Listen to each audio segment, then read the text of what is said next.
with those sacrifices. And a lot of times we find ourselves going in circles, wondering why we haven't reached the point of or the level that we think we should have. The plateau seems like we're bumping our heads. And a lot of times is we're making sacrifices for things uh, unaligned for the course of our journey. You know what I'm saying? And when you do that, man, it's just that just that rhetorical cycle of being unproductive. And for a long time, I've sat in that seat. I felt like I was gifted. I felt like I was talented. I felt like purpose was mine to have and to do and achieve some things, but that didn't come. And it took me a long time to figure out that I had a whole bunch of motion, but no direction, just moving, and you're not moving in the correct direction, or I wasn't moving in the correct direction. Um, you know, Making yourself useful, being dutiful, but not destined. You know what I'm saying? You know what I mean by that? You know, we do it in church, we do it in life. We're just dutiful. We're just doing things. You know what I'm saying? But you're not doing the things that are going to get you to the place that, God intended you to be. God has a purpose for my life, your life. And when that is so, oh, y'all got, excuse me, acid reflux. Doc, I know Doc probably gonna get on that I said that. But back to what I was saying, when purpose is aligned for your life, man, you have to align yourself and do things accordingly. For me, you know, um, I've been musically inclined, um, talented with the Clippers for a long time. A lot of people didn't know that all them designs and all that I put into being a barber, I was cutting hair unlicensed the entire time. You know what I'm saying? And being so, doing it that way, the money was coming in, but I couldn't do nothing with the gift and the purpose of it because I couldn't file no taxes. I couldn't reciprocate the goods of the talent and of the work. All I could do is just make the money, but I don't have the credentials. You know what I'm saying? So it's a lot of things in our life we need to align correctly. You know what I'm saying? So we can bear the fruits that come with that. And we're going to touch on them things tonight, man. So not to get too deep right now, but y'all know how we do on the Gus Boy Raw Show, man. We love to touch it, man. We love to go there and, try to get to the things that's going to get us all free. And the times that we are living in, the places that we are going in life, we have to align ourselves, everybody. You hear me out there? We got to align ourselves to the course that God planned for your life. No matter what you're doing, if you don't live according to your purpose, what you doing? Invest in yourself and all the things around you, but you don't have them things aligned. You can't reap the benefits of your gifts and your talent. You're just making a way. And for a long time, a lot of us have just made a way. But now it's time to take control of the course and master it and put the things in order so that we can pass along the legacy and make it fruitful for not just ourselves, but for us all. Y'all know how it go. We need us. If nobody don't tell you that and try to tell you anything different, man, they'll lie you. We absolutely need us. We are obligated to each other. You know what I'm saying? For, a while, all my days, I know we don't tell them, man, shit, got nothing to do with me. That's them. And we sit and we'll watch, someone we say we love or care about, or even if you don't love them and care about them, but you can see. You went the course and you can see it, but we won't pass along the knowledge. We won't pass along the direction and the gift. We're obligated. Long as breath is in your lungs, man, we're obligated to each other. Now, Don't get me wrong. The Bible also says, let the dead bury the dead. Now, if you dead, and no matter how much you being watered, ain't nothing sprouting, we gotta let you die, man. You know, and that ain't on us. Brother Ty Hanna said something today online, and it was along the line of it's all right to let go. You know what I'm saying? Uh, Even those that are right there in your presence. He was just, the quote was along that lines, and I chimed in on it. I was like, "Yo, bro, that's right on point because it's a lot of our loved ones, people we love. Some people we land right beside, and we see that they're not gonna go. You ask yourself, what do I do in this situation? Um, the Word of God says that the sanctified wife sanctifies the husband, and though it ran that scripture that way, it goes both ways because when you begin to live in your truth according to your purpose, the crumbs from the table of righteousness are better than the nothings of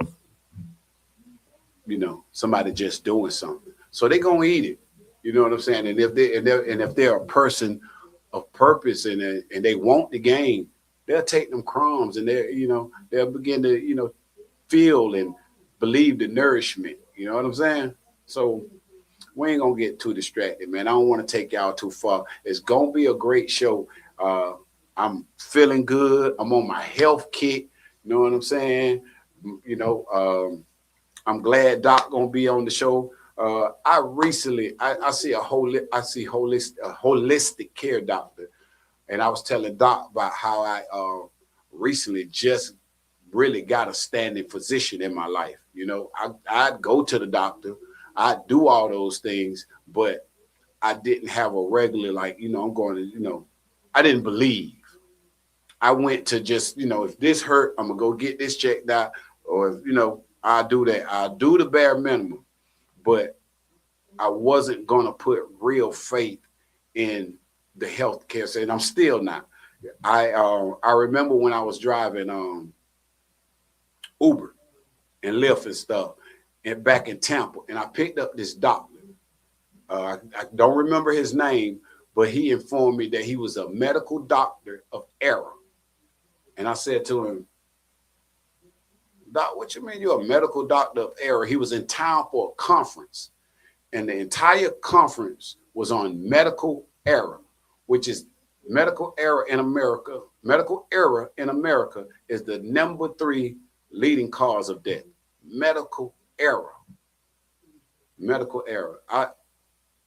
People talk about, do they go see scary movies? For me, riding in the car that day and him telling me that was a horror movie. He also informed me, because I told him I was a master barber, and he also informed me, he said, you know why when you go to the doctor's office, on the desk and on the door, it says practice? And I'm like, no. He said, because it's defined as what they're doing. They're not masters. We cannot say we're masters. We are literally practicing. That was a horror move. I was like, you mean like practice like you're going to football or learning how to cut hair? He said, absolutely. We're not masters. None of this is a promise. So I said, so how we get around that, Doc? He said, live righteously, eat well. You know what I'm saying? So we're going to be touching on these things tonight. Health and wellness, discipline, how being disciplined can supersede being busy, being dutiful, and just doing things. You know what I'm saying? Beginning to discipline yourself. A discipline for me was my time and my space and the people that were around me. I love loving on people, but I had to discipline myself to know that God called me for a season to walk alone. And for a long time, I would attach myself to people that God never meant for me to attach with. We may have meant to cross paths and bump shoulders for a second, but we attach ourselves to people that God never intended for us to attach. And when you do those types of things, it's just calamity, you know? So for me, I had to discipline myself to know that you're going to walk alone for a season. And I mean, it has been really hard for me. You know what I'm saying? So I'm very thankful that God is now bringing me into a season where the We Need Us movement is just launched, man. I got D1 and D2 of the Brockman crew. I got Bean, Cuddy, you know what I'm saying? And the other Paul, all of us, man, just like, man, we've been really diving into manhood and cultivating not being ashamed to be hurt, not being ashamed to talk about the traumas. You know, Brother Art versus the Dukes, Ruben and Alzy Dukes. You know, we all just like really been just touching this thing, man. And I'm telling you something, since this show has launched and we've been, Paul told me I was annoying him, and Dick been on me like, but listen to me, man. Being able to pick up that phone and have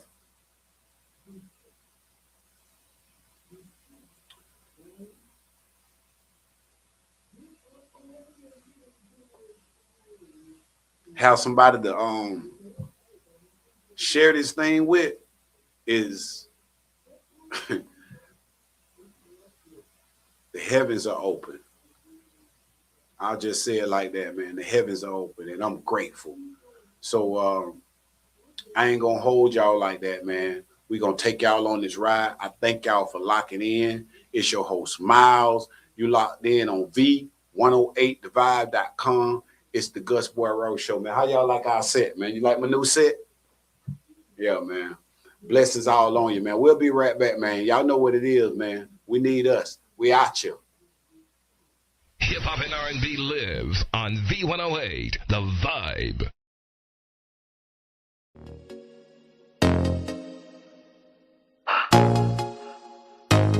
For the hottest R&B instrumentals, you gotta holler at Robin Wesley Productions. First thing in the morning, when I open my eyes, get a taste of good morning. Hope you had you a good night. Knowing that I'll be horny, thinking come around me in time. Fucking all up on me, girl, just won't do it right. Gotta know that I want you, still you more than my mama. I ain't got no hoes, girl, I've been with your ass all summer. Listen, girl, let's settle down. I gotta check now. We've been vibing for so long, let's just kick it now. Fuck a brother, fuck a friend. I ain't neither one of them, and if I am, then we should quit it, girl.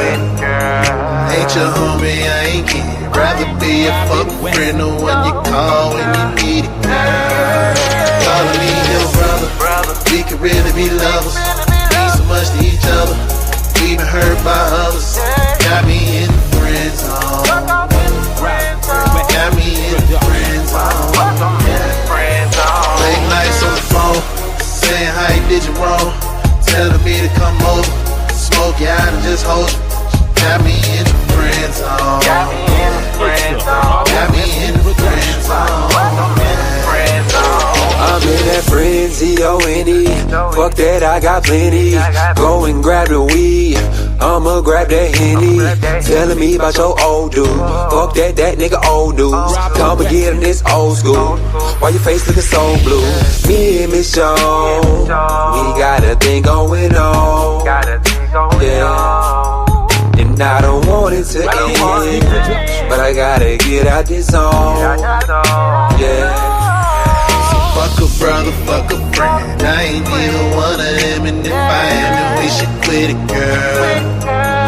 Ain't your homie, I ain't kidding. Rather be a fuck friend, the one you call when you need it, girl. Calling me your brother, we could really be lovers. Mean so much to each other, we been hurt by others. Got me in the friend zone. Got me in the friend zone. Got me in the friend zone.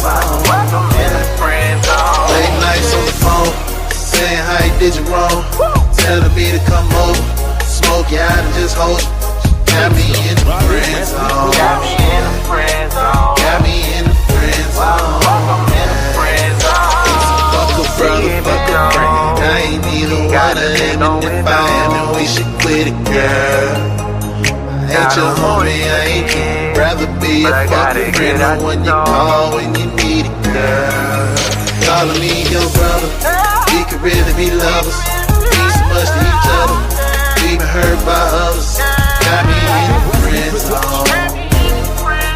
Got me in the friend zone.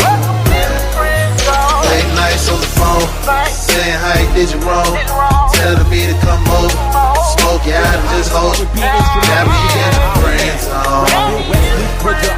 Got me in the friend zone.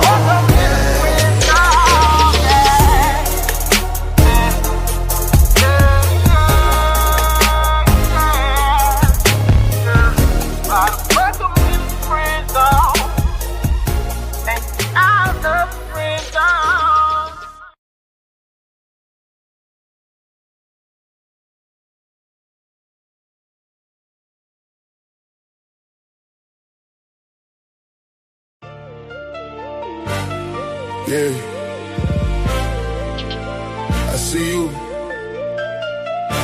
You doing all that talking. Just make sure you watch who you talking to. Yeah, yeah.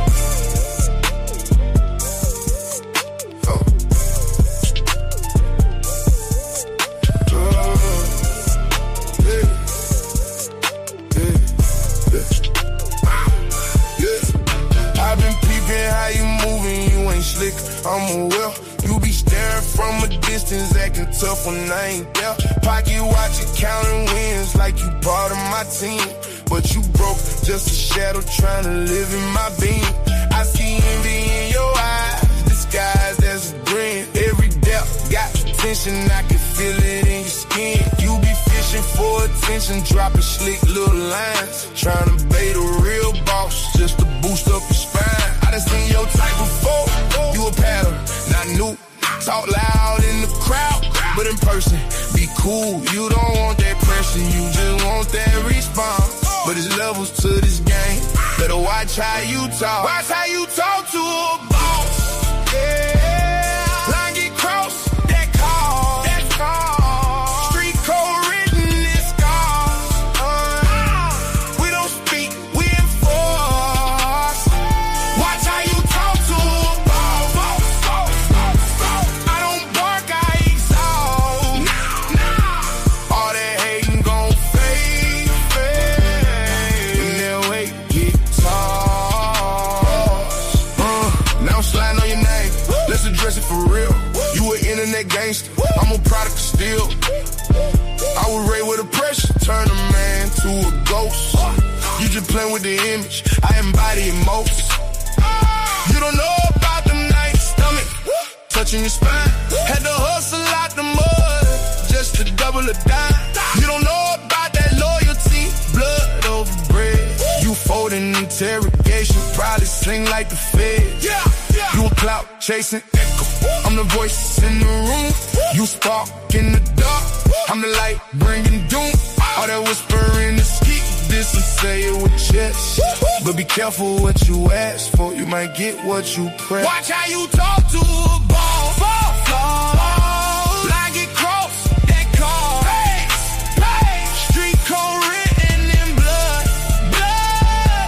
We don't talk, we enforce. Watch how you talk to a boss. I don't bark, I exalt. All that hating get buried.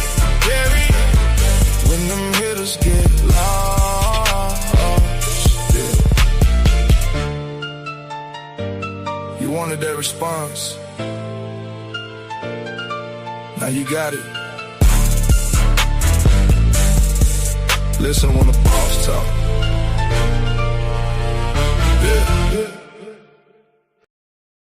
For over 30 years, HBCU Image has been more than just an apparel store. We've been a movement, a statement, a legacy. We celebrate the pride, the purpose, and the culture that make historically black colleges and universities legendary. Whether you're a student or a lifelong supporter, our gear lets you wear your HBCU story with confidence and style. Because when you wear an HBCU image, you're not just wearing clothes. You're wearing culture. You're wearing pride.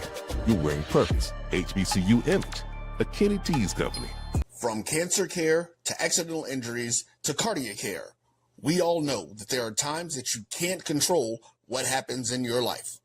But with Globe Life Family Heritage, you can be prepared to weather the storm when it comes.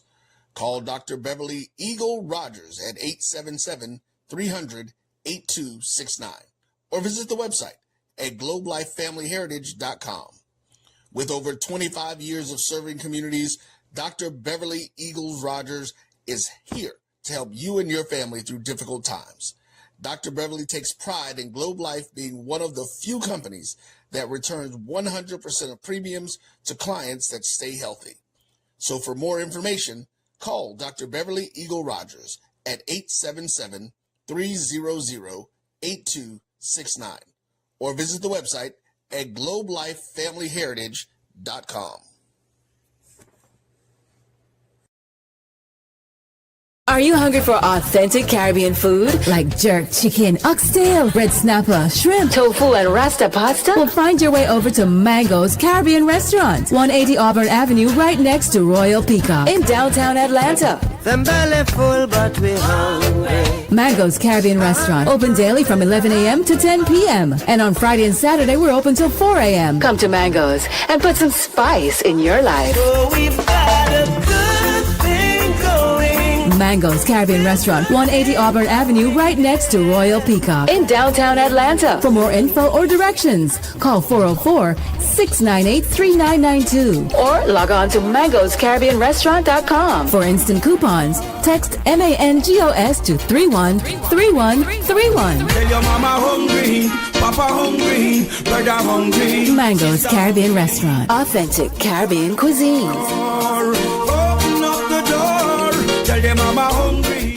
You're looking for the latest information on Southern University sports, the Southwestern Athletic Conference, and HBCU athletics. There's only one place to go. Tune in to the Carlos Brown Show, exclusively on the Black College Sports Network. Like gave it to me early. What hurt you, it don't hurt me. Like gave that to me early. I'm 3, 3, 4, 4, 30 and used to living dirty. What hurt you, it won't hurt me. Life gave that to me early. I'm 3, 3, 4, 30 and used to living dirty. I'm used to living dirty. Remember they used to do that right there. I'm used to. Y'all remember that dance right there? See my pinky, see. Everybody used to do that. Black Baller and Red Keisha. See my pinky, see my thumb. Watch me do the Donkey Kong. They go Bally, go Ball, go Keisha. Lord of the day, man. The good old parade, man. Welcome back, man. You locked in on V108divide.com, man. And it's your host, Miles. And you're on the Gus Boy Raw Show, man. Y'all like my new set, man. You know what I'm saying? I'm going to be sitting at the desk next time. You feel me? Thank y'all for locking in, chiming in. We see we got the viewers and the comments coming in. We appreciate y'all, man. We're going to be getting to them behind the scene. We got our engineer pushing it, y'all. We're going to keep it going. Tonight, guests, we got Mr. Kurt, and we got brother Slay Boogie going to be on the show, man. Kurt is a physician's assistant.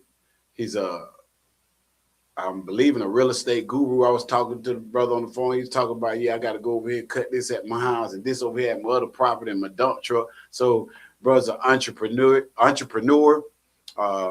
He's an assistant to a physician, and he's a landlord and he cares. You know what I'm saying? Definitely looking forward to bro coming in on the show. And as well, we got our own, both of them our own Slay Boogie, man. Slay, I don't think Slay has ever been asleep, but I just think he's been away for a while. And Slay Slay got them tracks, man. Just hear me when I tell you. That was Slay Boogie, that last track that just played. that they played before the commercial came in. I can't get. I tried to get the name of it. I don't got. They playing it over there. And Ben Frank was that Friend Zone. Welcome to the Friend Zone. So that was Slave Boogie and Ben Frank on the music. And y'all know our commercial feed. Thanks to all the business owners that advertise on our channel, man. We are the #1 HBCU station in the land. This right here, what I'm on. This station right here, not this show, but the station that we're in. We broadcast all the HBCU events. So you, as of now, when you go to all the black college games and stuff, you're gonna see us out there. You know what I'm saying? Posted up, the cameras, the lights. Go over there, you're gonna see old big no Larry Miles over there. You know what I'm saying? And old dog chocolate black Dexter Brockman, and the karma exclamation sign D2 over there with the sprinkles and stuff.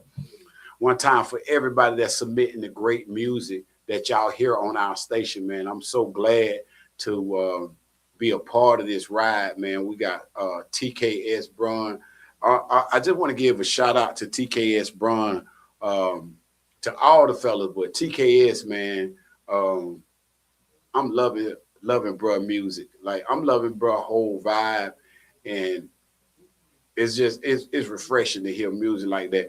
I called Dick the other night just to talk about, listening to bruh, his music, and just how rich it was, just music like that. I'm a music guy, man. I'm telling you, man, I was talking about a rapper. He's more than a rapper, but the song was a rap song. But I was talking about that song gave me the feeling that good church music give me. And so I was elated to have that conversation with bro, man. So, man, thank you to everybody that's submitting their music. They'll put the email up for them. If you want to submit your music to the Gus Boy Raw Show at gmail.com. It doesn't have to be clean, but if you want it on the radio, that's up to you. I would definitely submit it clean so we could play it. You know what I'm saying? And to you business owners, if you want to run your ad, a commercial, infomercial, we are broadcasting in 70 countries. We got 1 million plus Georgia's listeners and some. All you now that are starting to tune in and telling somebody that'll tell somebody, it's going to be a ride. Hey, I'm happy to say June 19th will be our first Street Lights On in-studio comedy show. Yeah. We're doing everything on this platform. Every Friday, we turn the street lights on and we have live performers either here in the studio or they broadcast abroad from where they at. But June 19th in studio, we're going to have it in the stage in the area, but we're going to have our first comedy platform with Case Money Nichols and Gerard Miller, who I call Prince, like Purple Rain, not in that form, but the artistry of his comedy. Gerard Miller is on his way to painting comedy its own page of color and arrays. And Case Money, man, Case is it. I tell you no word of lie. Case Money Nichols, right out of Lakeland, Florida, Bartow, right down there. Case Money Nichols. Y'all remember this name? I brought him to Bear. Both of these, but I don't think Gerard came to Bear Glade when we did the comedy show in Bear Glade. But Case Money Nichols, I brought him to Bear Glade, and we've been running it for a while.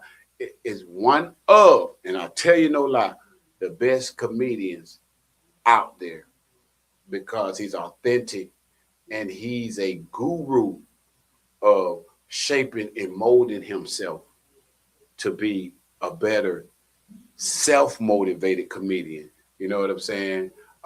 We had Calamar White on the show the other night, and everybody got their own lane.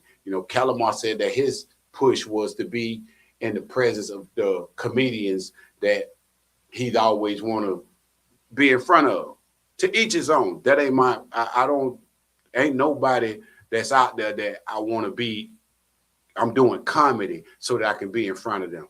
You know, I'm not, bro, or nobody else's, you know, lane, but that I'm not doing comedy to be in front of nobody. But the audience that chooses to pay that at that door, solicit our bar, buy our, you know, refreshments and make us great, man. So to all you comedians out there, man, nobody has to book you to do comedy. You know, if you want to do comedy, create your lane and stand on that. You know what I'm saying? Make sure your ground is set and make sure you're funny. You know what I'm saying? Some people like coming out the booth. You know what I'm saying? So just make sure you stay your lane and do comedy the way you feel is good for you. To each his own. Me, I'm not a comedian that's going to wait for you to book me. You may not see me booked a lot because I mostly do shows when I'm producing them, or, you know, Case Money book me, other people, you know. So I do a lot of private stuff. You know what I'm saying? I did a show a couple weeks ago at a deaf institute. Yeah, I was at a deaf institute. They said I was funny. Everybody was in there laughing. I don't know. They were all over the floor laughing.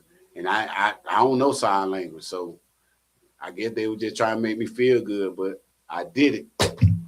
No, I'm just playing. Stop that. But back to it. Hey, we're about to get ready to take this good ride. I think my I don't know my affiliates. A lot of my affiliates have been out for a while. Cuddy, one time for Cuddy. I ain't mentioned Cuddy when we were talking about. I'm sorry, bro. Y'all did mention Cuddy. Cuddy has been out for a while. You know, shouts out and big love to the Glaze family. You know, rest in peace to our brother Willie Boogie Smith. Big love to the Spell family out of Palaca, Florida. My brother David Spell passed away. So yeah, man, you know, losing people is always a ride, man. It's, you know, it's never easy. So blessings and peace to the families that and the loved ones that, you know, have lost someone and you're dealing with it. Man, let's learn how to deal with our traumas. You know what I'm saying? The other night, I was speaking on a trauma that I had, I lived, and I definitely made sure I put the clarity out there. There's a lot of traumas.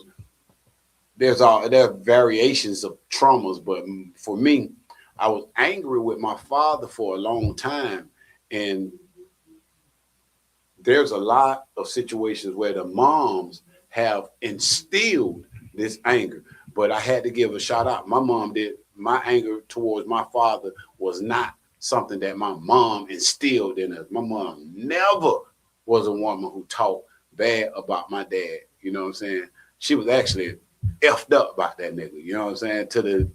I think to the day he died. You know what I'm saying? So, but we still suffer trauma just because. I think I share mine in the sense that I think my trauma was just from God instilled in me from birth love. I'm totally created to love. That's my whole makeup. When I'm able to love on people, man, that thing it's just so for me, even as a young boy, not understanding what it was, my function, my purpose was always love. And I didn't understand it, but I knew I wasn't receiving something, you know. And I would watch people like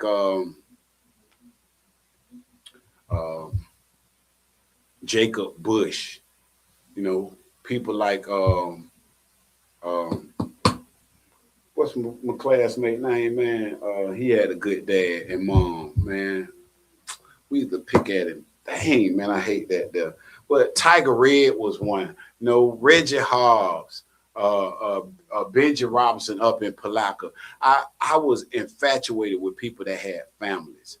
And we were a family, but, you know, we were just not a real dutiful, loving family that really engaged. My dad was, Gus. My father was in the streets, and my mom was a young girl. You know what I'm saying? And they were living lives. So in the course of that hunger and that desire for love, I shaped my own, vision of how I thought and what I wanted it to be. I honestly don't live a lane where I, point blame at my parents. It's not. I don't live that kind of trauma, but I do know that things went through certain channels, and we just got to fix that which is broken. And there's a lot of us out there with things that are broken. We got an opportunity to fix them. You know what I'm saying? We must work while it is day, because night is coming. Night is definitely coming. So don't let your good be evil spoken of, and don't let your time be wasted. If you're not taking time and utilizing it for what it's intended, every day you wake up is an opportunity for you to forgive. It is, man. It's an opportunity for you to try again. It's an opportunity for you to slow it down, recalibrate, focus on what it is I need to do. Some of us are just, we done started a business and we just, it's working the business. But we didn't put a plan together before we went and bought the pots and the pans and just, set the tent up and start cooking. But you didn't form an LLC. You didn't go get your safe served. You don't have insurance for your business. You didn't put a plan together or a goal or a 30-day or 60-day or 90-day. Let's do this and recoup funds and put them over here. So more than just being dutiful and just moving, y'all, start to slow yourself down, back up, sit down, and it's time that God, because it's not for you to waste. Take that time and look at it and say, because that's how I came to a lot of my conclusions. God slowed life down for me. Everybody that I seemed to want to attach myself to, he was snatching them away. You know what I'm saying? I need you in a place where I can get to you. So scale back. Take a look at what's on the table for you and ask yourself, why is this thing that I've invested in, why has it not blossomed? What am I doing? Because I know this is a good idea, but why is it not flourishing? What is the thing that I need to do to make this flourish? And a lot of us, it's the plan. It's being operated without a plan. So go back. It's all right. You know what I'm saying? The word of God said, write the vision down and make it plain. That ain't no hoopla. Write the vision down. Okay, day one, month one. What? Okay. No, the kids can't get new. I got income tax this year. No, we're not doing new furniture. Everybody not getting new clothes when you already got 4 or 5 pair of shoes. We're not doing a shopping spree. We're going to take this year right here and we're going to do this with this. And, do that and put things in a place where you can really prosper. Because a lot of us are not prospering because there's no plan. There's just a whole bunch of motion. So we're gonna keep getting to it, man. I'm glad y'all are tuning in, man. Shouts out to Paul. We hear that he'll be back next week. Open Perspectives with Paul will be back next week, man. I won't have to sit here and keep running my mouth, doing all that fat mouth. Hey, what? So the clap for Paul, or what the clap for me being able to shut up? Cause I don't know about that, man.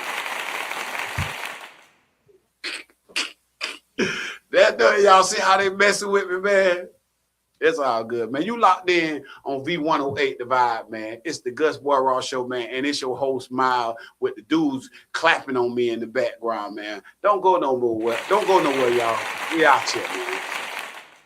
V108, the soul of America. One take, break it down. Shut me out.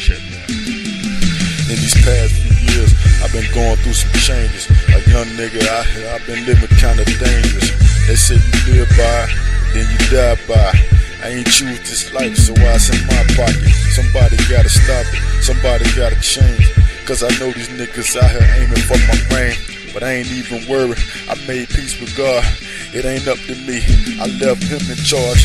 But you best believe, I'll be dunking back. Put some cheese in your head, I bet I get them stacks. Ain't no cannibal, but I eat that ass up. Don't take my kindness, my weakness, where I'm from the bump. I make sure you niggas be ducking when you see my Chevy. So when I come on the set, I make it rain heavy. I ain't talking about bread, I'm talking about that lead. It's gonna rain hard until the whole block is dead. A nigga ain't no killer, more like a hunter. So it's only coming that a nigga keep a burner. I hate I gotta do it, but I gotta live. So fake niggas get shot up and their mama get killed. K-U-R-T, I bet it sounds soft. Don't let that thought leave your head or you will be off. You will be off. Age of 17, my parents leased me to the streets. 96 was the year that struggle became a part of me. College years, shedding tears, hitting fears. You see, it all started when I learned about the birds and the bees. Moms have their own pops, kept a nigga strong. Punishment broke me down, but taught me right from wrong. God showed me the path to cross to carry my own. Life handed me direction to begin my own tone. Real gifted with the pen, writing portrait to a man. With some better days for my children, black women and men. Been asking God forgiveness since the age of 10. Praying day and night, but still living out of sin. Having a child at 17 forced me to be a man. Going to college as a parent also altered my plan. But I did what they said I couldn't without a plan. Came home with the degree, now they my #1 fan.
Don't come around. Hit me back with the Georgia, where the pine trees hide the soul.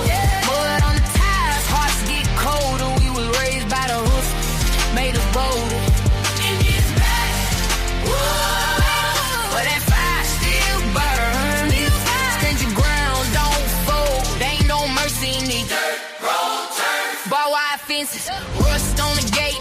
Granddaddy taught me how to load that weight. Crickets chirp while the bass vibrate. We don't talk much, we demonstrate. Moonlight gleam on the chrome 45. Dog bark twice when a stranger arrives. Heavy guitars when the tension rise. In the woods only the real survive. No fall creeping through the tree line. Heartbeat matching with the drum line. Sirens and Cooper, we stay fine. Bad road gospel in the nighttime. Oh, it rides through the red clay tide. From the swamp to the skyline, low, it's the only life we know. And these backwoods is hey.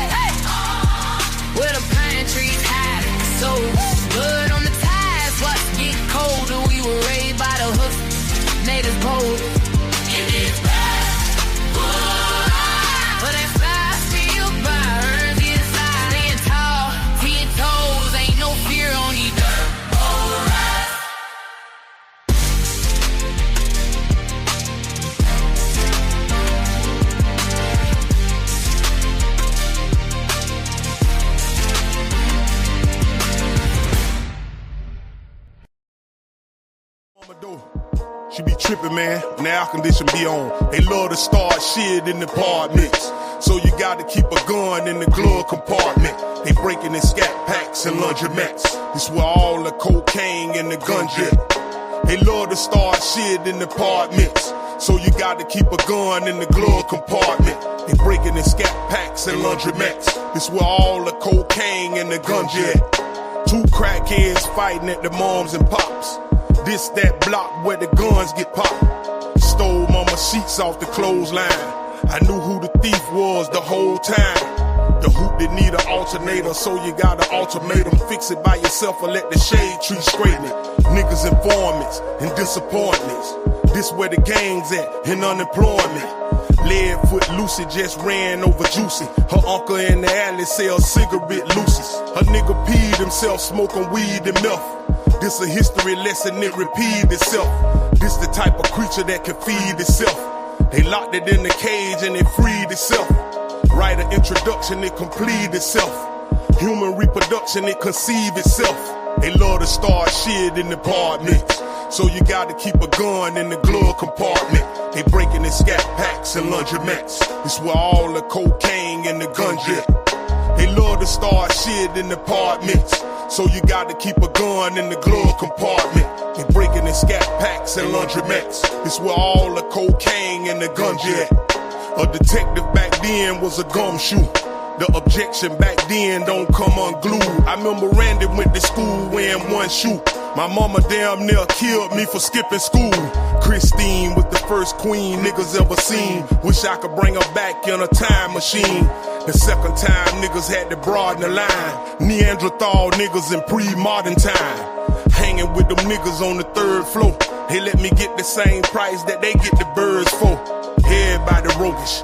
Everybody bogus. Everybody got somebody liver got cirrhosis. A 3.5 of that expialidocious. Had niggas coughing like they got tuberculosis. A nigga 7 years old already ferocious. That's why the apartments always atrocious. They love to start shit in the apartments. So you gotta keep a gun in the glove compartment. They breaking in scat packs and laundromats. This where all the cocaine and the ganja. They love to start shit in the apartments. So you gotta keep a gun in the glove compartment. They breaking in scat packs and laundromats. This where all the cocaine and the ganja. No cigarette kiss at the top of the list. Breath be smelling like a cigarette lit. Everybody know that one person in the apartments. Everybody know that one person like to start shit. Getting sucked off and the duck off. Front a nigga half a pound and he took off. Everybody know that one person in the apartments. Everybody know that one person like to start shit. Yeah, watch out for them porch pirates. Squatting on your Amazon packages in apartments. Florida, Georgia, Carolinas, Alabama, Mississippi, Arkansas, Tennessee, Kentucky, Arizona, California, Alaska, Illinois, Minnesota, Texas, Missouri, yeah, Kansas, Colorado, Oregon, Nebraska, New Mexico, Wyoming, New York, Ohio, Indiana, Iowa, Michigan, Idaho, yeah, Utah, the Dakotas, the District of Columbia, yeah, Montana, Nevada, Louisiana, the Virginias, Maryland, Pennsylvania, Massachusetts, Rhode Island, Delaware, Maine, Washington State.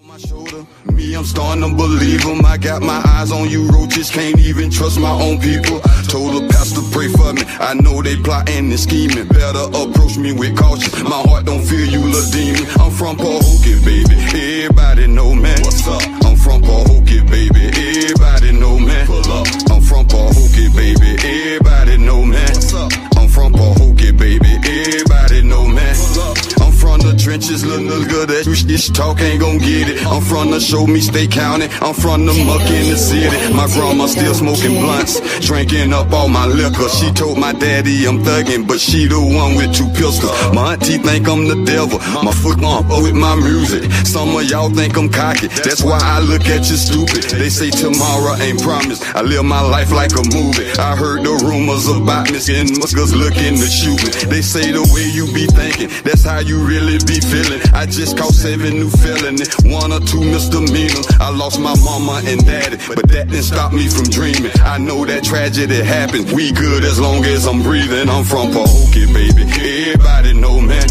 I'm from Pahokee, baby. Everybody know, man. I'm from Pahokee, baby. Everybody know, man. I'm from Pahokee, baby. Everybody know, man. I got a letter I'm writing, I'm hoping somebody read it. I know the devil don't like me, I'm known for flatlining demons. I'm from Pahokee, baby. Everybody know, man. I'm from Pahokee, baby. Everybody know, man. This legacy that I'm living, got these bitches all in they feeling. My city know I'm a sinner, you losers know I'm a winner. Bumpy told me go get her, Boo Carter say represent it. I master rapping and singing, I come here no shit but cutting. Every day to me Christmas, I'm like a ref with a whistle. You think once it pull up, you wanna be killers. My city loaded with monkeys, silverback apes and gorilla. That's this you on your morning. We known for toe tagging nigga. Somebody die every day, somebody born every minute. They say heaven got angels, tell me why earth full of demons. They say my music sound crazy. This shit be hummer, them Africans calling us nigga, but all niggas got money. I'm from Pahokee, baby. Everybody know, man. I'm from Pahokee, baby. Everybody know, man. I'm from Pahokee, baby. Everybody know, man. I'm from Pahokee, baby. Everybody know, man. I'm from Pahokee, baby. Everybody know, man.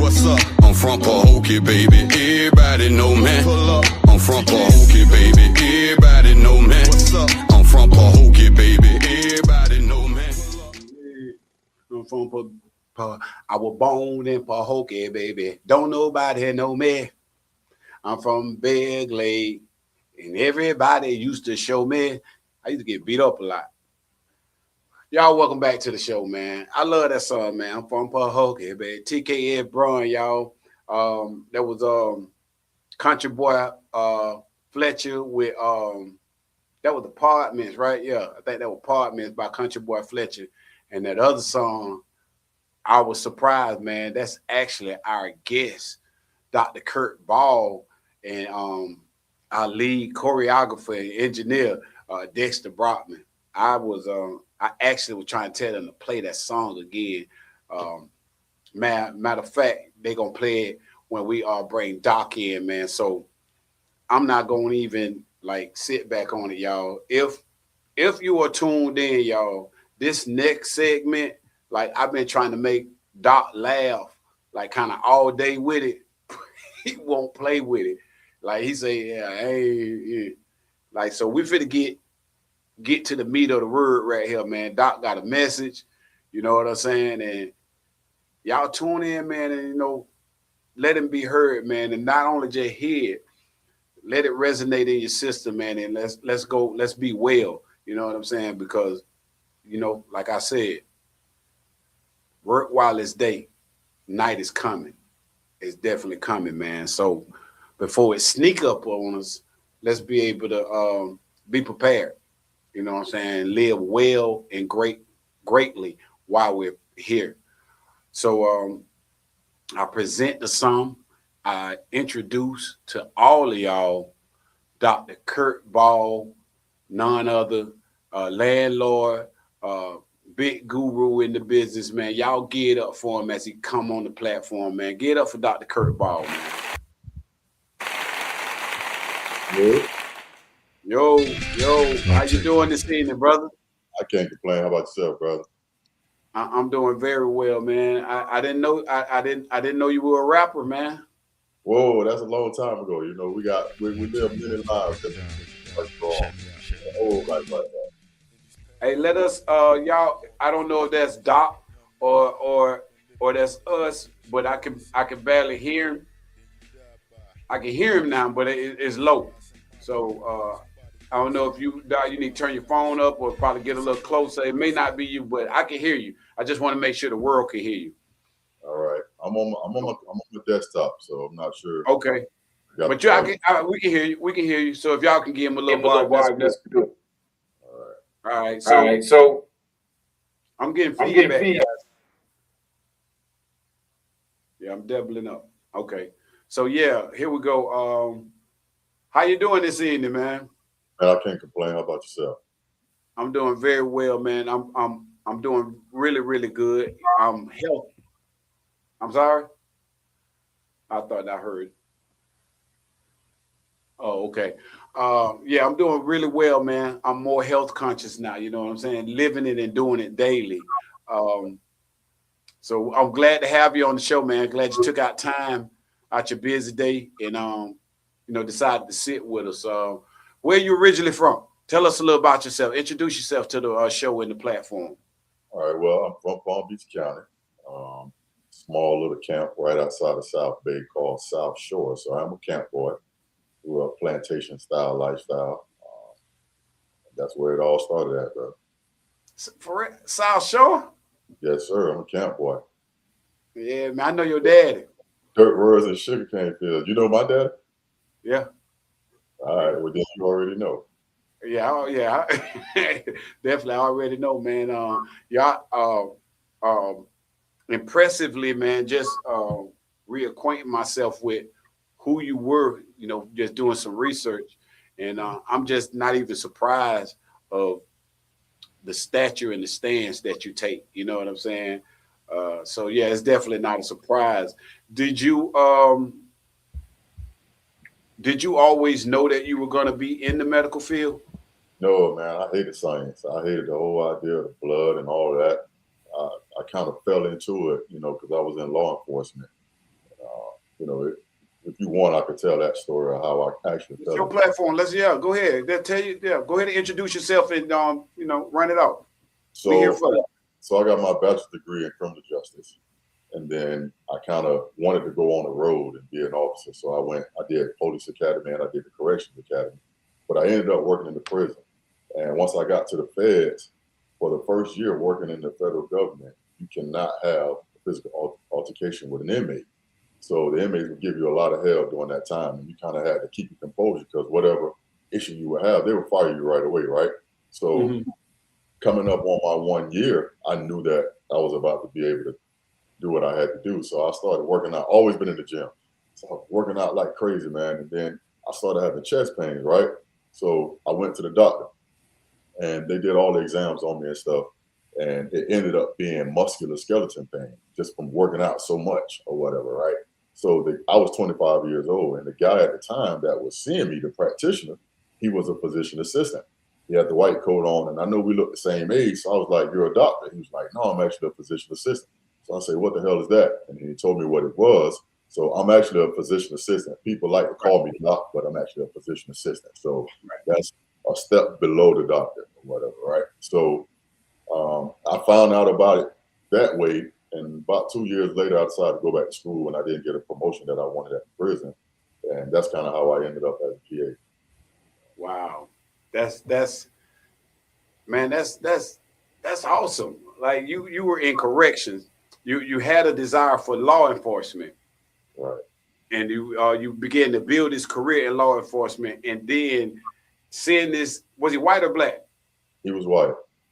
He was white. Okay. And from that just fueled.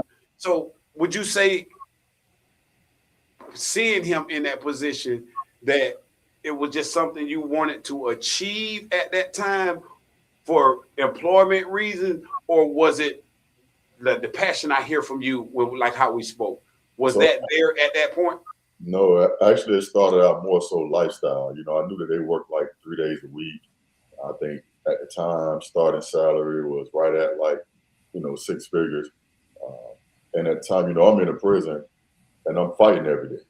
I wasn't fighting for me, but, inmates are fighting over the microwave. I got to break that up. And I'm thinking here I am fighting and twisting my ankle, breaking up a fight over a microwave when here this guy is and he's seeing patients. And he's out of there about 3 or 4 o'clock every day, life never in danger. So I started looking more so at the lifestyle of it. And it kind of made sense, but it took a little time because I knew I had to go back to school, and nobody really wants to do that, especially, studying science and stuff like that. So eventually when I didn't get that promotion, I kind of knew that it was a dead end job.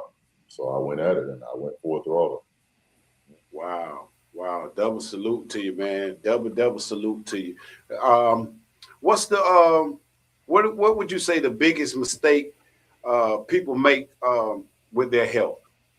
Man, that's a good question. You know, thinking you have time. That's the big thing. A lot of people think they have a lot of time. And, you know, usually when you think you got more time, that's when you don't have no time. And and now I'm working in the neuro ICU, but I also do hospitalist work too. So by the time you see me, a lot of times it's too late at that point. Oh man, don't say that. Especially when you get to the ICU level, because you're usually there because of something that you didn't do. And I haven't really said this much, but during my time in medicine, most of the things that black people come to the hospital for are preventable. A lot of the things that white people come to the hospital, and this is my personal opinion, just based on me sitting back, most of the things that white people come to the hospital for are not preventable. You know, like they're going to get the melanomas, the skin cancers and stuff like that. They're automatically going to get AFib, which is like a white man's disease or whatever. But we can do things to get some of those same disorders and diseases. And it's usually we're here because of negligence. And that's something that I see over and over and over again, bro. And it's just interesting to continue to see it. And I feel like it's so simple, but we don't get it. So you gave me chills actually when you said that you were sitting in a position where you are really dealing with people either with the ability to prosper their lives, or you're seeing lives ended. How do you deal with that personally on a daily basis? You know, to be honest with you, at this point, it may sound bad, but after a while, it starts to feel like an assembly line because you have to remove the emotions from it because the job has to get done.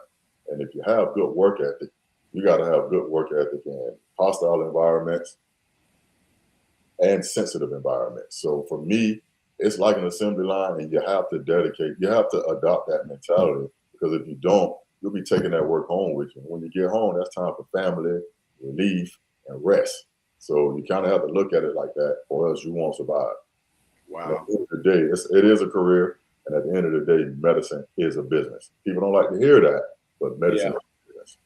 You not shared that, which I don't, but I do understand that it is business. So what screenings should adults actually be getting, and by what age?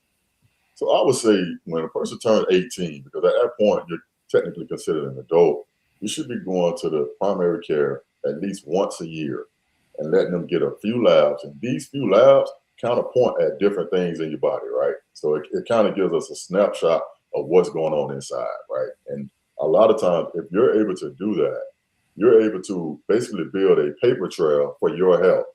Because, you know, like on job sites, they build a paper trail against you. You got in trouble this time, and then this happened. You got in trouble this time. And they use all that stuff to build a case against you. It's the same thing when you're dealing with your health. You want to build a paper trail so that if anything changed, you know exactly when it changed, and you know by how much it changed. If you only go to the doctor in 2000, and then you go in 2005, that's 5 years of things that happened. So if something was going wrong in 2005, you don't know if it went wrong in 2001, 2, 3, 4, 5. You don't know how long this Talk to him, dog. You don't know how long this stuff has been brewing inside of you, right? A simple test that you can get every year, you can get a CBC. That measures pretty much how much blood you got, and some different little markers also, like if there's some inflammation, it tells about your platelets and stuff like that. I don't want to get too technical with it. You want to get a BMP, that tells your electrolytes. You want to get a lipid panel, that tells if you have cholesterol. You want to get an A1C, that's going to tell if you have diabetes. Then you want to get a TSH, and that kind of tells us how your thyroid function. It's simple stuff, bro. Like 20 to 30 seconds of somebody drawing blood from you can tell you what the most important organs inside of your body and how they're functioning. And then you're able to see if something is not right. There are a few things that we can make lifestyle-wise that could alter these numbers to bring them back to within normal limits, and then you can make the changes. But most of the time, if you don't come to the doctor, you don't get your labs drawn, by the time you find out something, you're already past the lifestyle management stage. And then when you get there and the doctor want to start you on medication, the first thing people say is, man, they want to just start me on medication right away. Well, you're kind of beyond the lifestyle management point. You got to start. What does that exactly mean? Lifestyle management point. So let's break that down a little bit. Let's say you come in, right, and your blood pressure is 190 over 102 when the normal is 120 over 80, right? Now, if you go a little deeper, and this is when people start Googling, and you look at the guidelines typically say when blood pressure is first elevated, you want to start with lifestyle management, changing your diet, starting to walk, starting to run, do a couple of things like that, right? Well, guidelines say you do that if you're just slightly above. You don't do lifestyle management if you're already at stroke level. When you get to blood pressure levels of 200, now pressure burst pipes and you can start bleeding inside of your brain. You don't do lifestyle management at that point. Lifestyle management is an addition to medication, and that's the misconception that people get about medicine. They just want to throw you on medication and keep you on. No, you put yourself on the medication when you chose to eat Thanksgiving food every day of the week. And you're supposed to only eat Thanksgiving food at Thanksgiving, but we eat Thanksgiving every day. So what should Black people, and I'm not, we care about all people, but right now I'm talking about us. What should Black people just absolutely stop eating? Man, we got to stay away from the fried foods, man. We love everything fried and smothered. A lot of that stuff raises cholesterol, and then we have heart attacks. And and it's unfortunate because we're dying at age 55 and 59. And the reason that we're dying at such young ages is because we're in the age of information, we're in the age of access, and we have more access to stuff than our ancestors had. Like my dad is 78 years old. When he was coming up, they didn't have enough of anything for it to be bad for you. Even if you got your hand on a cigarette, another cigarette didn't come through Mississippi for another six or 9 months. So you're not going to reap the bad side effects of smoking because you don't even have access to it. Now you can, you remember back in the days, we could spend 29 cents to get a hamburger, 39 cents for a cheeseburger. Right. We got more access to worse shit. Same thing when it comes to smoking. Before you had to go outside on your lunch break to smoke. Now you can vape. So now what would have taken you 10 years to develop some lung disease, you're going to be getting it in 2 or 3 years. So if anything, we need to be looking where we can put our money at because we're about to start seeing a lot of young people with early advanced lung disease. So I need to figure out where I need to invest. So just to kind of tie back to the point, we have too much access to the wrong thing too fast, and it speeds up the progress of the disease process. A lot of people love to say, I need my pork chops. I'm gonna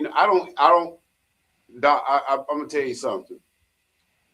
And I know you say, but I just want to call you Doc. It made me feel good to say it, if you don't mind. But I like to throw it out there because you don't want to be. Oh, yeah. We definitely put it on the label, but hey, you know what I'm saying? I go in there and call people Doc that just doing a job and don't care. You know what I'm saying? So I feel honored to call you Doc.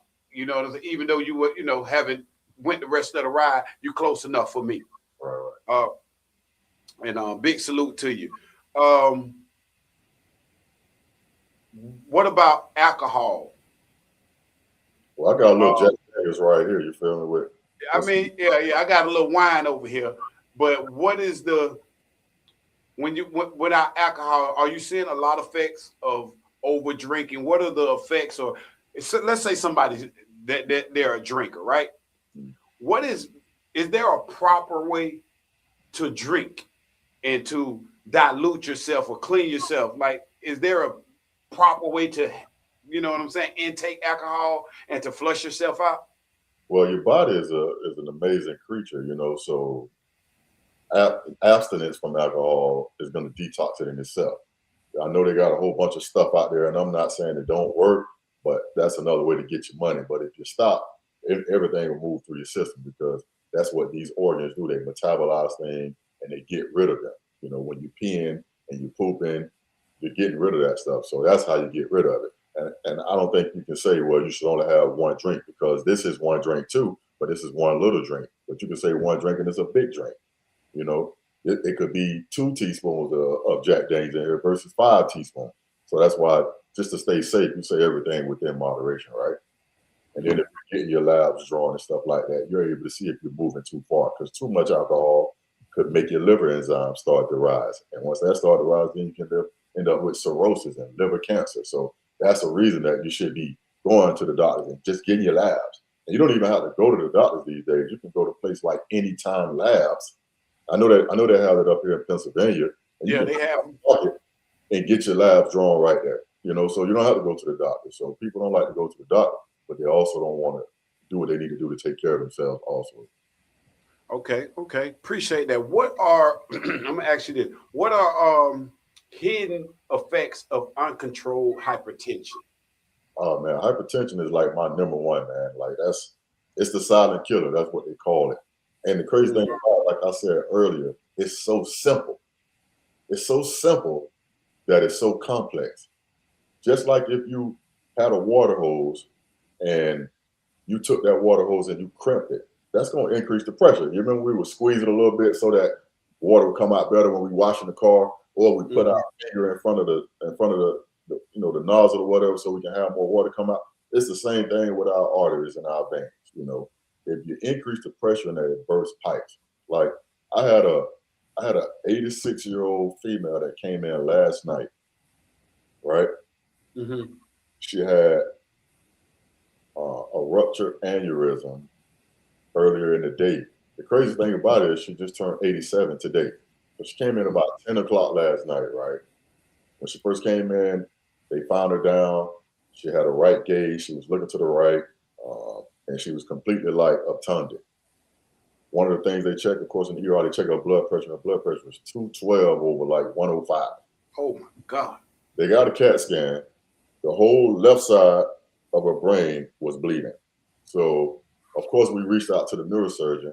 His first thing was, I'm not operating on an 86-year-old lady, because when I put her under anesthesia, the anesthesia is going to kill her heart. She's not going to make it off the table. So it's just medical management at this point. Repeat the CAT scan in 4 hours. I repeated the CAT scan in 4 hours, bro. The blood had started to go all the way back, and then it started coming down. So it started going into the ventricles. So I had to go in there and tell her daughter that this is it. And it's sad because her birthday was coming up in like 2 hours, because she came in later in the evening, you know. So at 12 o'clock, she just turned 87, you know. So I had to go in there and tell her that. And she brought the sons in, and, you know, they wanted to hear information about it also. And I kind of had to piece it together. So basically, she was walking in the bathroom with a home health aide. She fell into the wall, slammed her head into the wall, and the home health aide helped her back to the bed. So helped her back to the couch. So about 10 minutes later, the grandson started talking to her, and she just completely unresponsive. So, of course, they called 911 and brought her in. And then what happened was she hit her head on the wall. Well, actually, she probably, the high blood pressure burst the pipes in her brain, made her dizzy. She slammed into the wall, hit her head. So she had two different types of hemorrhages, right? They sat her on the couch thinking that it was okay, but in the meantime, she was bleeding out. So then the next time he decided to talk to her, the blood had pressed on the brain so much that that's the reason that she was unresponsive. By the time she came into the ER, even if she would have came right away, no surgeon is going to do an operation on an 86-year-old lady anyway. And she had a bunch of other comorbidities also. We ended up making her CMO, and I remember telling the nurse, just slow down on the morphine. Let's at least get her to her birthday at 87. She made it through the night. I'm off tonight. I'm not there, but I'm pretty sure she's gone by now. And I would have liked her to at least make it to tomorrow so that she don't die on her actual birthday. But 9 times out of 10, she's gone right now. But I was going to ask you that. Did she pass? She made it through the night. I got off at 7 o'clock this morning, but I wanted to make sure that we didn't push too much morphine, and let's at least get her to her birthday. And her daughter stayed there with her all night. Wow. Hey man, thanks for sharing that. That's all day. And you know that happened to John Singleton, the guy who created Boys Good, and it continues to keep happening. It happened to somebody else, to another black artist or something or that we know. But that's like every day of my life. High blood pressure, burst the pipe. By the time they get to the surgeon will stick a drain inside the brain to drain the blood out. And usually that's probably just billing so they can get money, because I'm pretty sure they already know that they're gone. What are the hidden effects of uncontrolled hypertension? So that's the thing about it. it's the silent killer. You know what I'm saying? It's the silent killer, and you don't know what's going on. And by the time you find out, it's going to be too late. So a lot of times what it leads to is heart failure, because you have all that pressure on your heart, and then your heart gets bigger just from fighting, just like any other muscle. And then the heart gets bigger, and then eventually the heart can't keep up with the amount of blood supply that's coming from the lungs, and that's when you see people have swelling in their feet a lot of times. And at that point, the heart is already damaged. You can't just repair the heart, but what you can do is medical management of it, and you can kind of help the heart start doing what it normally would do. And at that point, it's crazy, because now you need the medication when you could have only taken one medication, a high blood pressure medication, along with lifestyle management. Now you need 3 or 4 medications. And if you don't, you're going to swell in your feet. When you lay down on your back, you're not going to be able to breathe. You go to take 20 to 30 steps, you're going to be short of breath. So you have to take the medication. So I always say you could have just taken one medication, but because you ignored it, because most people heard that they had high blood pressure, they just said, I ain't taking that shit. I ain't taking no medication. Right. Then the blood pressure just continued to build up and build up and build up. And then one day you wake up and your feet are swelling. And finally you go to the doctor and they tell you that, you got heart failure. And now you need 3 or 4 medications to help optimize the heart in the manner that it would have done on its own if you hadn't taken care of it. And salt is the leading cause of the high blood pressure. And Negroes, we got to have that salt, or else we can't expect it. I don't play with it no more. Doc, listen, man. Do you eat meat? I go back and forth. I'm vegetarian now. Okay. I'm 42 years old, and at this point, that's when a lot of that meat is processed with saline. They pump a bunch of salt in it to preserve it, because we are living so long these days. It's hard to have enough food to feed all these people, so you gotta mass produce it. And anytime you start mass producing it, it's no longer healthy. So a lot of that stuff is raising the blood pressure. I remember when I first hit my 30s, my blood pressure started rising. I watched this documentary on YouTube. I'm still on Netflix. What the hell? And I went vegetarian, cold turkey for a whole year. Changed my life. I watched my blood pressure completely drop. So it was one of those things where I'm not telling you what I think. I'm telling you what I know. I seen exactly what it did, and I check my blood pressure every day. So I was able to see it, you know what I'm saying? So I'm vegetarian. I try to eat meat about once a month, and at this point I'm only doing beef. So I might have me a cheesesteak, because I'm in Philly, you gotta have a cheesesteak, right? Right. Yeah. I love cheesesteak, but man, Doc, my body does not process meat good. When I was in middle school, we got to get ready to go to a break. When I was in, and then we're going to our next guest, but you're staying on the platform with us, so we're going to be able to still, But when I was in middle school, out of nowhere, you know what I'm saying? Like, this is the Gus Boy Raw show, so we get raw. I went to the bathroom to boo-boo, and I was bleeding. In middle school. Oh, man. I ran in there, told my mom, I'm bleeding.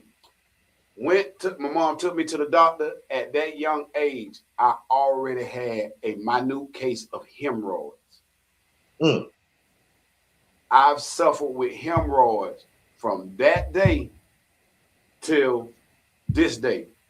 Now I don't suffer with them no more, because I began to pay attention to my body. Right. When I used to do a lot of drinking, cocaine, all kind of stuff, bro, I would be down. Hemorrhoids have lost me great jobs, dates I was supposed to go on. I'm talking about I'm flared up, man. These things, I was so embarrassed about them. You know what I'm saying? To come to find out, because I hid in the shadows of health, it was very common and very simple fix. When I began to change the diet and begin to live better, I promise you, like I said, this is the good boy. I used to go to the bathroom and I would be down for 7 hours or the rest of the day. I'm 51 and my bowel movement has just returned to, I can go use the bathroom and I can get up now and keep going. But I lived many years where I dreaded going to the bathroom because I was going to be down. Oh, man, that's unfortunate. Very unfortunate. We're going to go to break. Doc ain't going nowhere, Doc. We thank you for sitting in with us. We're going to keep the ride. We're going to get ready to bring Slave Boogie, but we're going to take a little break. Just sit there, man, and enjoy your Jack Daniel. That right there, that Jack Daniel, that's my love and my enemy right there, boy. I see you drinking your, what that is, pineapple juice or orange juice? Well, I like a little lemonade with it, but I got some passion fruit in it tonight, boy. Okay. I ain't, now you giving me ideas, Doc. You mislead me right here. Everything in moderation. Everything in moderation, man. Hey, look, y'all locked in on V108vibe.com, man. It's the Gus Boy Raw Show. You're here with your host, Miles. Sitting here with Dr. Kurt Ball, assistant physician, but he our doc. You know what I'm saying? We're going to try to get him to join the family. Y'all don't go nowhere, man. We're coming back with our boy, Slave Boogie. We're going to boogie with y'all, man. Y'all know what it is. We out here. 108 V108, the vibe. Where radio stops and the internet takes over. I know these niggas out here aiming for my brain, but I ain't even worried. I made peace with God. It ain't up to me. I left him in charge, but you best believe I'll be dunking back. Put some cheese in your head, I bet I get them stacks. Ain't no cannibal, but I eat that ass up. Don't take my kindness, my weakness, where I'm from the bump. I make sure you niggas be ducking when you see my shit. So when I come on the set, I make it rain heavy. I ain't talking about bread, I'm talking about that lead. It's gonna rain hard until the whole block is dead. A nigga ain't no killer, more like a hunter. So it's only coming that a nigga keep a burner. I hate I gotta do it, but I gotta live. So fake niggas get shot up and their mama get killed. K-U-R-T, I bet it sounds soft. Don't let that thought leave your head or you will be off. You will be off. Age of 17, my parents leased me to the streets. 96 was the year that struggle became a part of me. College years, shedding tears, hitting fears, you see. It all started when I learned about the birds and the bees. Moms have their own pops, kept a nigga strong. Punishment broke me down but taught me right from wrong. God showed me the path to cross to carry my own. Life handed me direction to begin my own tone. Real gifted with the pen, writing portrait to a man. Wishing better days for my children, black women and men. Been asking God forgiveness since the age of 10. Praying day and night, but still living out of sin. Having a child at 17 forced me to be a man. Going to college as a parent also altered my plan. But I did what they said I couldn't without a plan. Came home with a degree, now they my #1 fan.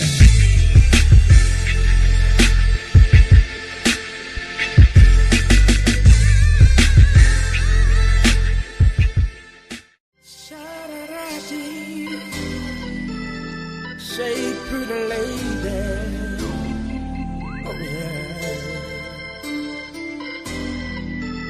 All things deal with emotions, yeah. See, it's all about emotions, all about emotions, yeah. Baby, emotion makes you sad sometimes. Sugar, darling. Emotion makes you glad sometimes. So glad, baby, yeah. But most of all, in love. Say, lady, say it does. Oh, in love, yeah. The first time I felt emotions was when I came out my mother's womb. I cried, and at the age of 5, first time I felt my pride. So when I turned 10, I began to like a friend, yeah. All things deal with emotions, from healing to the end. All emotions, baby. Emotion makes you sad sometimes. Oh, that makes you sad sometimes. Emotion makes you glad sometimes. But most of all, it makes you fall deep in love, yeah. So deep in love, so deep in love. Say it down, baby. Yeah.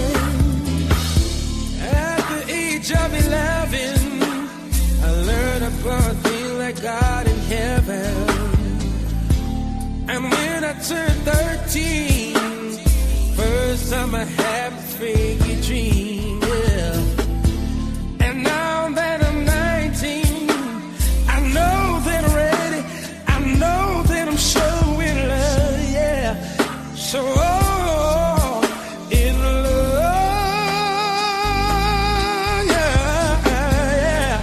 See, you may go through emotions sometimes, and even now some ups and downs.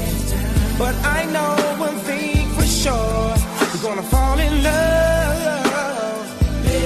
I'll fall in love.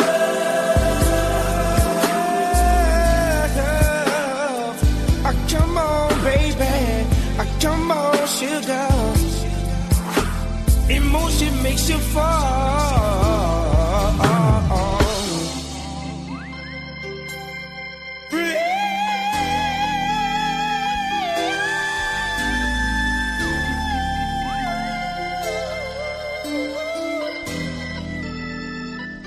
Sugar baby, oh baby,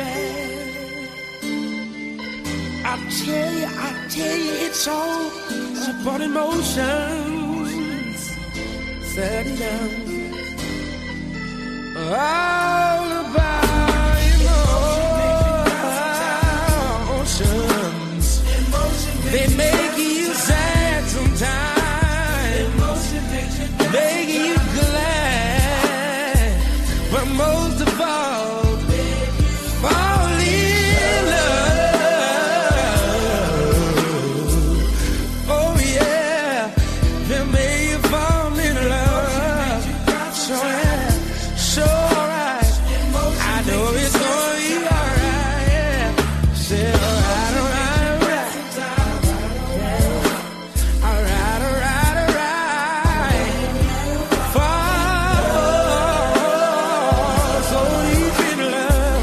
So deep in love, I said, alright, sit down, said it's alright, I know it's alright, yeah, if it make you cry, if it make you sad,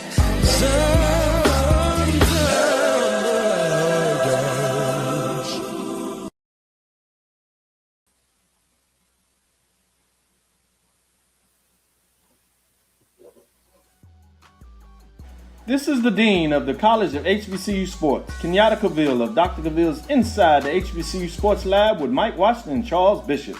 Come mix it up in the lab where the course lecture is in session every Tuesday from 6 o'clock p.m. Central Standard Time on Facebook Live, YouTube Spreaker, or the BCSN app, as we discuss all things about the HBCU sports culture, including exploring the week that was in the sporting HBCU diaspora, as well as the upcoming week of HBCU sports. With me, the Dean, the College of HBCU Sports, on Dr. Cavill's Inside the HBCU Sports Lab with Mike Washington and Charles Bishop. Course lecture dismissed. It's never too early to plant the seed, to share the tradition, and instill a sense of pride in your HBCU with your little ones. HBCU Pride and Joy Children's Boutique helps you share your school spirit with a wide selection of adorable kids' apparel and accessories officially licensed from your favorite HBCU. Visit hbcupridejoy.com and follow us on all social media at HBCU Pride Joy on Facebook and Twitter. When it comes to professional learning, teachers deserve better. From the leader in online learning, Stride brings you the Stride Professional Development Center, an on-demand library of mobile-friendly courses that gives teachers choice and flexibility, allowing them to learn anytime and anywhere. Our dynamic courses provide bite-sized learning and help educators advance their knowledge while also gaining professional development hours. It's time you take charge of your learning. Visit us today to get started. For over 30 years, HBCU Image has been more than just an apparel store. We've been a movement, a statement, a legacy. We celebrate the pride, the purpose, and the culture that make historically black colleges and universities legendary. HBCU Image, a Kenny T's company.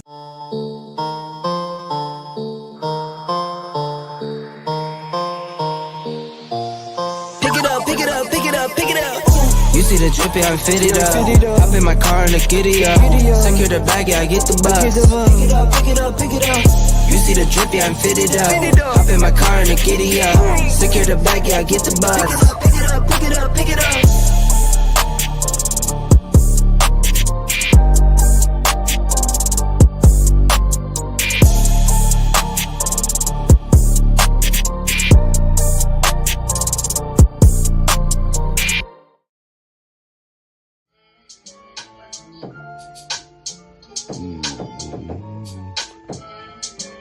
Like gave it to me early. Yo, man, we're going to get back to it, y'all. Welcome back to the show, man. You're on V108divide.com, and it's the host, your boy Miles, and you're on the Gus Boy Raw Show, man. Y'all see the background, man. We ain't going to hold y'all, man. Coming on the show, man, the historical, the global, the ever instrumental, and just decades of this, man. Just decades of it, man. From the PFP on up to the what's popping now to the backwoods of Georgia. Y'all introduce it to some, bring it to all of y'all. The one and only, man, Slay Boogie himself, man. Y'all welcome him to the show, man. Slay Boogie. How we doing, Slay? What's up? What's up? What's up? I was muted for a little minute. Okay. What's How you good, doing man? this evening, man? I'm good, bro. Sitting in the lab, man. Appreciate you bringing it. Put Slay on the big screen, y'all. Man, we glad you joined the show today, man. We definitely been looking forward to it. We've been playing the music for a minute now, man. And as per Slay Boogie, it's just it's like you back with a new mission on attack, man, and I'm loving it. I mean, since you first sent it to me and I dropped it in the play system, bro, I wrote it for the rest of the night. I was on the road traveling. I promise you, it wasn't but 4 songs, and I think I had like 4 more hours to go. I just sent it to Dick, them. I was like, boy, Slay back. I mean, he ain't been gone, but you know what I mean. You know, you got to reinvent yourself sometime, bro. You know, I've been doing it for a little minute, so got to come back with some different flavors, get some new people to work with too. You know how they How go. long have you been at it, Slay? At what age did you start? Well, actually, producing, started doing music. I started in late 2002, bro. 2000. But you know, my whole family, everybody musically inclined in my family, so you know how that goes. Right. Everybody played the drums. I'm the only lovely ain't been in the band, bro. Nah. Yeah. You wasn't in the band? No. Nah, I ain't know that. So what made you not go the band route? Football, man. I wanted to play football, bro. I wasn't, you know. It is what it is, though. I started dancing, you know, like every Florida dude do. We started jigging, so that kind of caught me. Nah, hey, Slay, you was sweating up the clothes? Ooh, nigga, I was him. I ain't know that, man. Stop, man. That where the boogie come from. I swear, I was thinking about it. I was like, I wonder where the book. I was, you know, I'm thinking just the music because you know it make a boogie, but No, bro. I was dancing, man. I started dancing. I was in high school, man, the MOTs and all that stuff, you know. I knew you were gonna say that. Yeah, I was in MOT and Piper stayed on me. Piper tried to get me to get in that band every chance he got. Well, I was like, boy, if I can't be the drum major, I don't want to be in the band. Wow. That's not crazy. Now listen, you came in shooting bullets, boy. Now that was major information right there. I wouldn't have never known that. Yeah, bro. I used to dance, bro. I do shoot. About to 2000, when I went to college, I went to Bethune-Cookman. My dance that cooked me with the little group of assassins. And like around that time, I got a little beat machine from my cousin TJ. And I went to trying to figure it out. And I left Cookman. I told my homeboy, next time y'all see me, I'm gonna be a producer. And that's what I've been doing ever since. Wow. So TJ gave you the beat machine? Yeah, he over the drum section at FAMU, and my uncle Tyrus, he got FMU down there, they drum section. So, Wait a minute, I didn't know that. Yeah. Man, all this stuff, all this time that boy be talking to me, man, that man ain't never said nothing about what he. We have got to get more informative about the, you know what we doing out here. I'm gonna put him on you, man. I got to get him on your show because he'll do this. I know he will do this. I got to get him up for you. Yeah, I even hit him up. I shot, you know what? And I ain't gonna lie, he called me. I was getting ready to walk on stage, though. I was at a comedy show. I was getting ready to walk on stage. He did call me, and I didn't get a chance to lock the number in, but I texted him back on Facebook. I couldn't remember what number it was. I was like, bro, I can't remember what number it was. So yeah, man, tell him to hit me. I've been hit him up. I got you. I got you on that. So yeah, man. It's to me, I'll say, you know, because we ain't been around each other in a minute on the music tip. How has it been just like sitting back, cultivating yourself for this, you know what I'm saying, this musical journey? Well, one thing, you gotta trust the process for one. It ain't gonna come overnight. Some people hit lightning in the bottle, you know how that go. But as producers, you just gotta put the work in. And me personally, I try to teach too. Because when I started doing music, we didn't have really people. I had John Wilson and my dog Taylor Boy from, you know, did the Days of Duke song. They were like, you know, the ones that I really like looked up to with the music, started telling me how to game, whatever. So when I went off and did my things, I ended up with Papa Duck.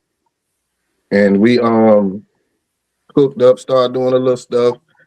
And we went to Orlando. And I went to Orlando with $2 in my pocket, bro. Man, who you telling? Me. And listen. You know, I remember the day when we in the apartment whipping up breakfast. What? Hey, working all weekend. Yeah, bro. Yeah. You forgot? Y'all Hey. think somebody don't eat my eggs with all that though? Oh, I know. I still to this day. I won't eat an omelet to save my soul, bro. I don't know why, but I just can't do it, bro. Oh man, so you don't eat eggs, period. No, I eat the egg, but I can't put nothing in them. It's just cheese. Right. I can't put no. I done seen the eggs of the boy like, nah, man, I don't eat my egg with all that in it. I cooked all them eggs. These niggas talking about hell ain't gonna eat them. I'm like, well, I was offended, Slate. Don't apologize to me. No, I'm sorry, G. I'm sorry. Hey, but there was the good times, man, laying that music like that. Do you think that musically, and I don't ask you this to be, you know, do you feel like in time that you slept on yourself at all? Yeah, I do. Yeah.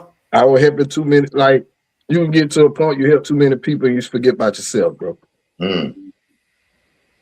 Real tough. You gotta sometimes move stuff aside. Some people, like, I look at it like this as I got older. You can't brace people for their failures, bro. You gotta let them fail to get there. Bring it back. What? You can't brace them for the failure. They got to go through their own failures to understand what their path is. You feel what I'm saying? And sometimes I was holding people trying to la, but I'm not letting God do his job. You feel what I'm saying? That's how you learn your lessons, bro. So man, I feel like I was holding back on myself, not going on my path and doing what I need to do. I could teach you, but at the same time, you got to put the effort in to do the job too, bro. My destination might be different from yours. You feel me? Absolutely. With knowing this now, knowing that you can't brace people for their failures. Yeah. How do you approach the game of dealing with people in music now? I have a couple ways. As far as when I'm producing with somebody, I sit and read the room. I can sit around and, you know, catch your vibe, see what you're doing, then I can attack it from that situation. Or for one, I need you to listen sometimes. One thing about an artist, and I ain't gonna say all artists, I'm just put 85%, the ego kick in. They don't like to listen. And you could be telling them a jewel, because they'll look at you, I ain't pulling up in the fancy cars, they got the chains and this. Oh, he don't know nothing. He ain't like, You know what I'm saying? But it's the knowledge that people have. I got experience in it, so when I speak on what I know, not what I don't know. You feel what I'm saying? Absolutely. So that's how I come at the game and I talk to people. You know, I give them a little advice here and there. But the killer in the music business with artists, let me tell you what kill a lot of artists. Money. Chasing money. You can't chase the money, bro. Can't chase the money. You gotta let the money catch up with you, because all actuality, your royalties are a year behind anyway. So if you steady trying to, I'm looking at this song, see what they're doing. No, keep your head down and keep going. That song gonna catch up with you if you're doing what you're supposed to do. Explain what you mean by the royalties are a year behind. All royalties from the day you register your music, you get paid. It's like a year behind cycle type. Like, say for instance, I get a check this month. It probably be from last year, this time. You see what I'm saying? It's like the work. Some people get advanced and stuff. It's different ways that it fluctuates, but most of the time, most of your royalties are a year behind you. Gotcha. So if you're gonna sit and wait on that, look how much time you wasted putting in work, waiting on $1. Right. That's why. Go ahead. No, go ahead. Yeah, go ahead. No, that's why they tell you just keep moving, bro. You can't. Once you start thinking about money, your creativity leave you, bro. Yeah, that definitely hindered, a lot of paths. Me, Cut and Hunt, what we were doing, we were chasing the money, and man, we fell off the path. We had a good, we had a good run going. We fell off the path, man, and like we just 10 years back into apologizing and being able to regroup from pride, bro. That pride. Ego, I call it edging God out, bro. That's what ego is, bro. You gotta cut the ego. You gotta put that work in, bro. This game is slimier than anything I ever seen in my life, bro. That it is. But you gotta know what you want out of it first. Right. Why you got into it. You know what I'm saying? Everybody gonna be on the same road doing music, but if an exit over here for him, he might want to do that. You might want to do that. He might want to, but you're still on the same road. You meet people at a certain time in your life, and whatever y'all could do together, do that's not where you going. He might just needed you at that moment. He gonna go that way. Mm-hmm. Mm-hmm. Do you have any artists under your belt? Like, are you managing, like being the functionality over any artist to really guide them, or are you just really still engineering, producing, writing, doing your thing? I just engineer and write and stuff, do more of that. We got a company, Track Shop Music Group, and we trying to do artist development. We'll get artists in, we'll do a little contract situation with EPs and stuff like that. Mm-hmm. Here, 1 to 6 songs, stuff like that, and try to develop them and show them how to write contracts, how to read contracts, how to properly register music, copyright music, and stuff like that, and just show them the structure of how to create a song and build a catalog, stuff like that. And I don't want nothing from nobody, so I always do a 50 split with them. You know what I'm saying? So I can show them, hey, you can make something out of this. I'm just showing you a stepping stone. You can go get signed. I'm not asking you for nothing. I'm just teaching you the game, because where we from, ain't nobody teach you that, man. We ain't get none of that. We just raw with it. Hey, listen, do you see yourself going? I saw you out there in in California. You went to a convention, the ASCAP. So in gaining that knowledge, was that knowledge just for self going out there, or are you planning on, this new knowledge, this direction? Do you plan on funneling that down to our community or those that are surrounding you? The crazy part about it, the same thing they said I've been saying all the while, bro. It was like a confirmation for me. So I took my homeboy's Case One and my other homie 6ix9ine, he'll producer as well. We went out and just, to get the information, because I've been saying it so much, and my thing is now I'm getting up and going back on the road, go to places, go this place, go that place. I had settled down for a minute, not going out. I've been doing hands-on through computers and stuff like that. I gotta get your face back into place type. But Jimmy Jam was there. Jimmy Jam and Terry Lewis were there.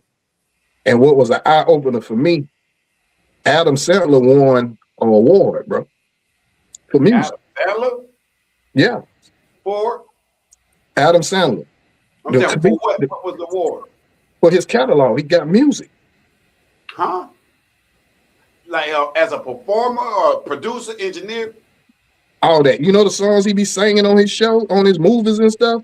Man, get out of here, man. The Yes. man wrote them songs, man. This man got an award while we were there. He came too. It was wow, bro. It's like it was an eye opener. I'm like, this man got 500 songs in his catalog, straight from his movie, from his platform, and he making money off of that with his own music in his own show.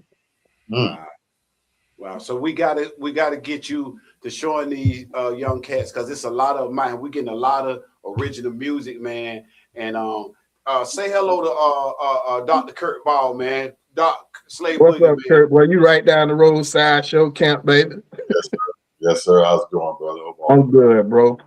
Appreciate Man, the work you're doing, bro. I got a question for you, though, man. What's up, bro? How's got to change? I see you doing the producing and stuff like that now. What you about, 43, 45? I'll be 45 next month. All right, so you're a little bit older. I was wondering, like, when you working with these guys in your capacity, is it just one of those things where this is a job, I got to do this job? Or do you have, because, you know, as you get older, you're not into the same shit that you used to be into. You know what I'm saying? Are you looking at it more so like, I'm a producer. If you want to rap about shooting the police, I'm a producer because I need the money? Or do you get to at a certain point with your maturity that you only accept certain types of music or something like that? Good question. That's a good question, because sometimes people will pay you just to do the work for them. You know what I'm saying? And they just want your quality of work. But me purposely, I'm trying to stay away from a lot of that. No, I got kids, bro. You feel what I'm saying? And it's almost like, and ain't nothing knock on Cardi B, them and girls like that, but I can't be riding in the car, my daughter talking about her wet and shit like that. You feel what I'm saying? Daddy produced this. You can't say that to your daughter. Yeah, Yeah. You know what I'm saying? So I kind of talk to artists and we try to sit down and make songs that make sense for the vision that you got and cater around you. But if you one of them pistol bang bangs, so So basically, I guess to sum it up, do you vet who you work with? Because it seemed like I didn't know your work, but I know I've been fucking with Papa Duck all that time. So clearly, you kind of like a vet. You just ain't been really discovered, I guess. You know yeah, man. Yeah, I did like Papa Duck first album. I did Papa Duck first album. What I'm saying. So are you vetting these people, or is it like, I got to get this money, whatever you want to talk about, as long as you pay me, I'm gonna give you this good A1 quality. You know what I'm saying? And man, half of the time, bro, I do 50 splits, bro. We just do the work. I just like to get the work done. You know what I'm saying? I want to do something that changes something. Right. And that's basically, you know, I work with a lot of people that do that pistol bang bang, la la la la la la. But it's a time and a place. Now, if you're gonna talk about stuff, put it in a story form. Make it seem different from just what the average person's saying. Like Ozzy was doing. You know what I'm saying? You give a storyline to it, make it sound good, but it's still ratchet. Look, guys, listen. We got to get ready to wrap up. But guess what? See, this is the thing when it's good and it's juicy. You see how that time just fly, man? That time just fly. But look, man, I want to tell both of y'all this here before we get ready to wrap up. This platform was laid in our lap, right? True. And I'm very appreciative of it. I would definitely like to invite both of y'all to come and set your feet on the platform, man. You know what I'm saying? Not just be a visitor, but to be a constant in definitely giving, because we getting music. You know what I'm saying? We getting this music, and a lot of people need what you got. You know what I'm saying? They need a good studio to be able to go to. They need that good direction. And Doc, you know what I'm saying? We gotta, music. I love the music. You hear me? I'm definitely on the music. But Doc, it's imperative that we keep you on the platform, man. Real, bro. We gotta have a regular message. We gotta have a regular check-in. We gotta have a regular connection to break the barrier of what I know kept me from checking in on myself. Fear. Do some health tips or something, bro. Boy, you dropping some jewels over there, boy. I got stories, bro, for days. Every day. So yeah, stories are just there. I don't have to try to make up this content. Like the fact that we're talking about this, and I just had a patient last night. So the content creates itself because we give these people access to us to practice on us. You know what I'm saying? So like this shit just too easy, bro. So it's like when you know better, you do better. And Dex called me on the break, and I'm grateful for that because you know a lot of times you want your message to reach one person. I want my message to start at home first.